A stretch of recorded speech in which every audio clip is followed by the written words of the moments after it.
thank you from the bottom of my heart, and I want you to know that I recognize that that ovation is for Coe College, for all who have contributed, given heart and soul to Coe College, for generations past, and for all who will in the years to come. I would also, despite the well-choreographed nature of this event, like to go off script one more time. Today we had a wonderful lunch with delegates from other colleges and universities who've honored us with their presence here, with members of the Alumni Council, one of whom departed with this admonition: congratulations, and don't mess it up. Truer words were never said. I will take that advice to heart, and perhaps all you need to hear is for me to say, I will strive not to mess it up. Now, I am deeply grateful to all of you for joining us today, and I'm overwhelmed by the personal support, and more importantly, by the devotion to Coe College that is in evidence here and around the world, wherever Coe-hawks and friends of Coe may be found. We are honored by the presence of our guests today, including delegates from many of America's great colleges and universities, representatives from the higher education world and the Presbyterian Church in the USA, the Cedar Rapids community and the region, the Coe College faculty, staff, trustees, alumni, parents, and friends.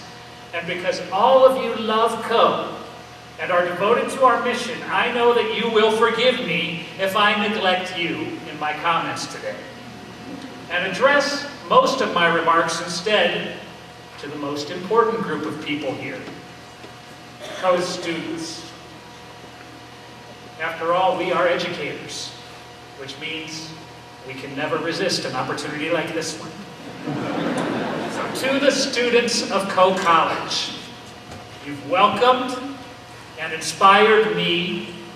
Every day you remind all of us why we are here.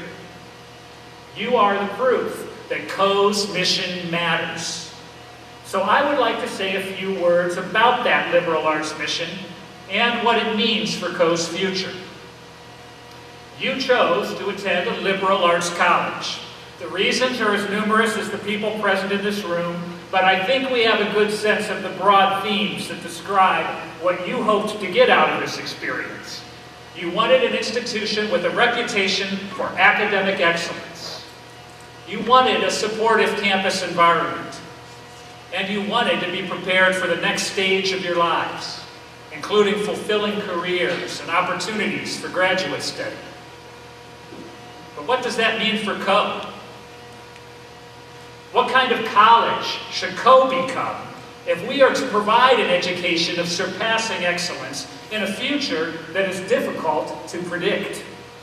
In an environment defined by emerging technologies, a volatile economy, and expanding globalization, in a period now known as the information age, we must be as clear as possible about precisely what our mission is.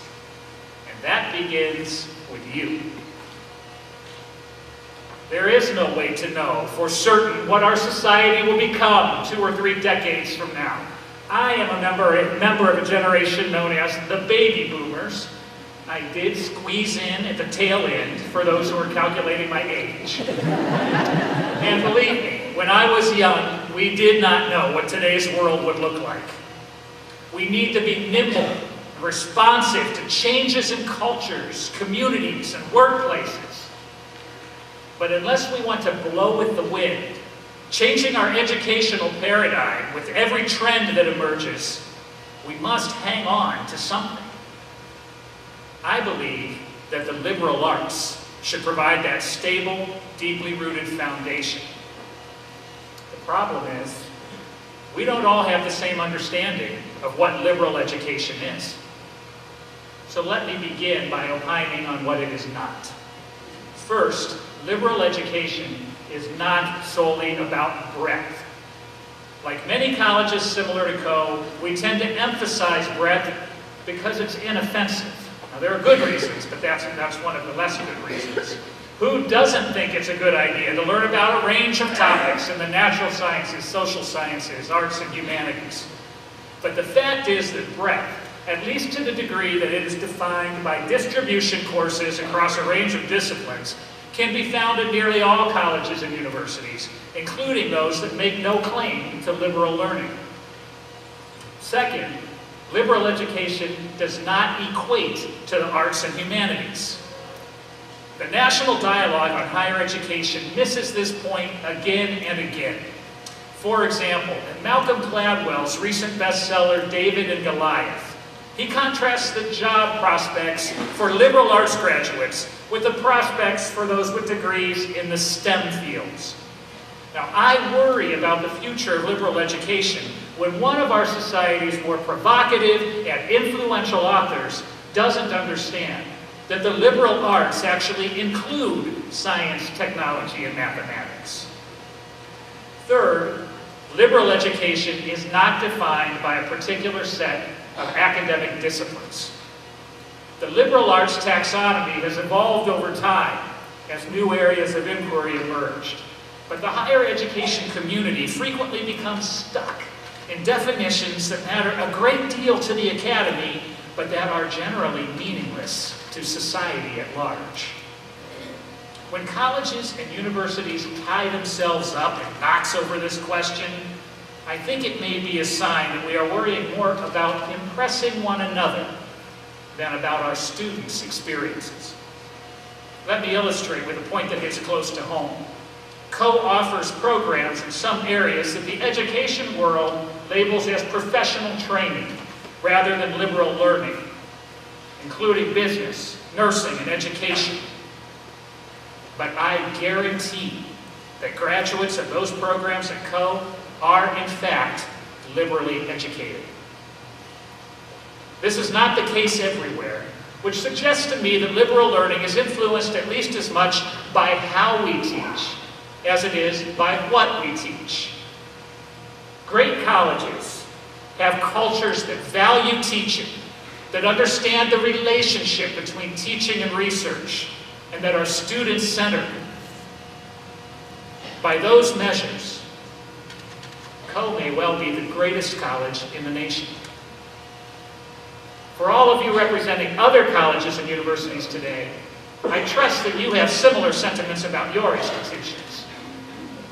In any case, that is how I feel about Coe. Finally, liberal education is not an arcane artifact forged in the ivory tower. It is actually superb preparation for success in the world beyond our campus, including the workplace. In a recent survey, employers reported that they are highly focused on innovation critical to the success of their companies, and that they place a priority on critical thinking, communication, and complex problem-solving skills over a job candidate's major field of study when making hiring decisions. Sounds like a liberal arts graduate to me. Now, don't get me wrong. I think that breadth and a grounding in the arts and humanities are essential components of any well-rounded education. The former for reasons I'm about to explain, and the latter because the arts and humanities point the way, with apologies to John Keats, to truth and beauty. And they guide us in making meaning and finding purpose in our lives. But since I've told you what liberal education is not, at least in my view, let me share my view on what it is. The purpose of the liberal arts is actually straightforward. It's been at the core of our enterprise since its founding: to prepare people for self-governance in a participatory democracy. It traces its roots to ancient Greece, where workers were trained in a single technical trade, while rulers were educated in a broad array of subjects, including languages, mathematics, literature, and art. In short, the purpose of liberal education is to preserve our freedom. When the very essence of our way of life is on the line, the mission of colleges like Coe becomes something bigger than you may have imagined. It moves from an educational philosophy to a moral imperative. I'm grateful to Professor Emeritus Al Fisher for introducing me to the work of James Friedman, an expert in liberal education with strong local connections, who believed the college demands a commitment from each of its students to undertake a set of public responsibilities that will make this world a more just, more civilized place to live. Because many of you have grown up in democratic societies, you may take for granted that they are stable and will endure. That is a mistake. History is filled with examples of free people whose liberty was lost, and there is no evidence that our democratic experiment is divinely appointed. You must fight to keep it. And you must fight to create a society that is just, that is sustainable, and that values the health and prosperity of all people. No matter where you are on the political spectrum, no matter what your beliefs about the issues of the day, liberal learning is the one proven strategy for preserving freedom and advancing our society. New presidents are often asked to share their visions for the institution. Mine is grounded in this philosophy, that providing a liberal education of surpassing excellence is a sacred mission, essential to the health of our democracy. We have taken some steps this year with our new strategic plan, but the truly transformative opportunities for our educational programs still lie before us. We will develop them together. But first, I would like to share a general principle that should define our work in the coming years. Quite simply, the time has come for Coe to scale the dizzy heights. We must affirm our place as a national residential liberal arts college. We must innovate in our academic and student life programs. We must be genuinely and deeply engaged in our community. And we must prepare all students for success in a diverse global society where information is the coin of the realm. We will climb to these dizzy heights. Despite our fears or our limitations or our disagreements, we will do so because we believe. We believe that liberal education is the first and best hope for a peaceful, sustainable, and prosperous future for America and the world. We will scale those dizzy heights together until, in the words of songwriter Neil Finn, we're ascending higher and higher each day, and there's no turning back. We will do this because excellence in liberal education matters.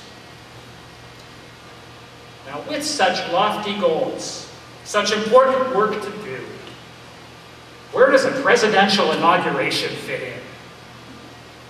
We take note of events like this because it's convenient to group periods of time into presidential administrations.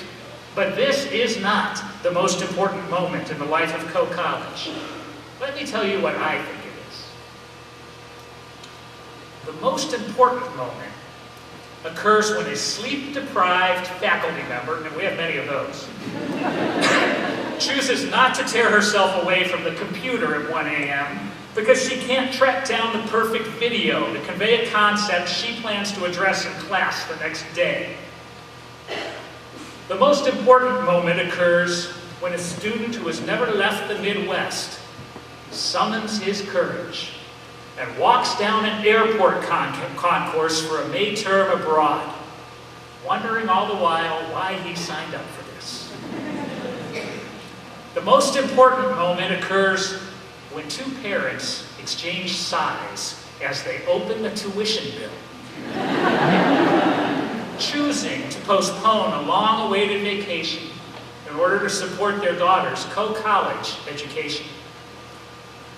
The most important moment occurs when a faculty member asks you a difficult question, and a new dimension of your intellect springs into being, one that integrates knowledge from multiple courses and experiences, one that is curious and alive, one that will solve problems we haven't imagined yet. These moments, or others like them, take place every day here at Coe.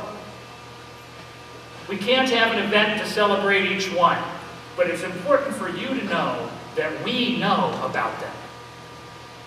And in the meantime, although I pointed out that this inauguration is not the most important moment in Coe's life, I want you to know that it is the most important moment in mine. Mental picture. For that reason, I am deeply grateful to all of you for being here. I take immense pride in introducing my old friends and colleagues to my new ones. I would like to call particular attention to the three presidents with whom I have worked, Dan Sullivan, Richard Cook, and Jim Mullen. I'm pleased that you had a chance to hear from Richard today. Who wouldn't be when he says things like that, right? Of course I'm pleased about that.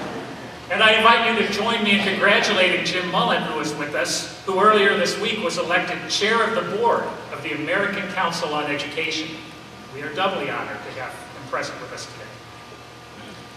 They are my mentors, and they taught me through word and deed how to do this job. Little did I expect that coming to Coe would also offer me the opportunity to acquire a fourth presidential mentor. But Jim Pfeiffer has become exactly that. And his presence here today means a great deal to me. I am keenly aware of how privileged I am to follow him, and how fortunate I am to have joined a college with such a talented faculty and staff and dedicated board of trustees. On behalf of all of these people, I assure you, our students, that if I may borrow from the book of Hebrews, you are surrounded by a cloud of witnesses. And if you recall only 4 words from today's ceremony, let it be these. We believe in you. We believe in you. For those who have supported me for years, who have traveled a great distance, my gratitude knows no bounds. For the members of the Coe College and Cedar Rapids communities who have welcomed Janice, Will, Susanna, my mother Barb, and me so warmly, you are why I have full confidence the Coe will indeed scale those dizzy heights. May God smile upon Coe and all who love this college. Thank you.